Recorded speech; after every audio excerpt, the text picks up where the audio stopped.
DS judicial academy Prayagraj Allahabad आपका स्वागत करती है।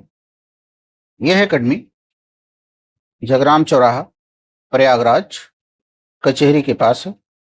जिला एवं सत्र न्यायालय के गेट के सामने है।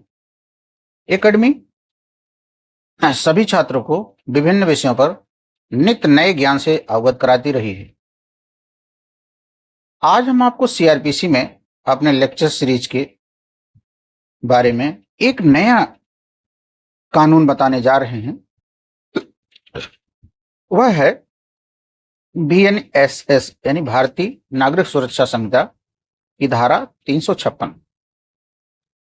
सीआरपीसी में ऐसी कोई धारा नहीं थी जिसकी वजह से ट्रायल कोर्ट को काफी परेशानियां होती थी।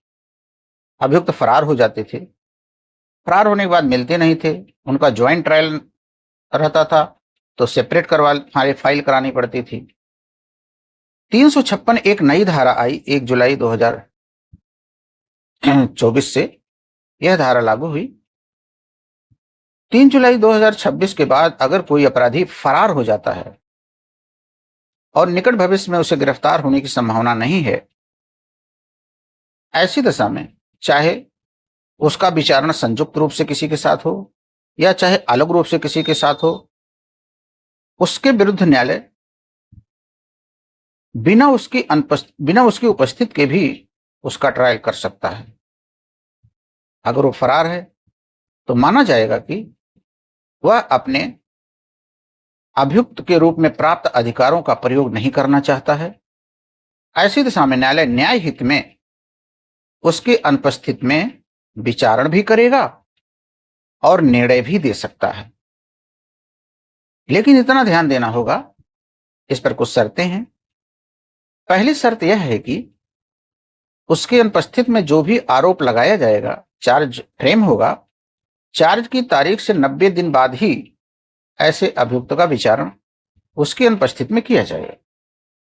न्यायालय यह भी सुनिश्चित करेगा कि इस अधिकार के प्रयोग करने से पहले देखेगा कि कम से कम 30 दिन के अंतर पर 2 गिरफ्तारी के वारंट उसके विरुद्ध जारी हुए हैं और प्रकाशन की तारीख से 30 दिन के अंदर वह उपस्थित नहीं हुआ हो। अर्थात जो सूचना प्रोक्लेम्ड ऑफेंडर की प्रकाशित हुई है उसके 30 दिन के अंदर वह न्यायालय में उपस्थित नहीं हुआ हो। विचारण की बात उसके नातेदार परिचित रिश्तेदारों को दी जाएगी और अंतिम ज्ञात स्थान जहां पर वह देखा गया है वहां के सहज दृश्य स्थान पर ऐसी सूचना चिपकाई जानी चाहिए विचारण की, और संबंधित दैनिक समाचार पत्र में इस प्रकार की सूचना को प्रकाशित भी किया जाना चाहिए। एक शर्त यह भी है कि अगर ऐसे अभियुक्त का प्रतिनिधित्व कोई अधिवक्ता नहीं कर पा रहा है तो राज्य के व्यय पर उसे अधिवक्ता उपलब्ध कराया जाएगा। राज्य के व्यय पर उसे न्यायालय सुनिश्चित करेगा अधिवक्ता मिले।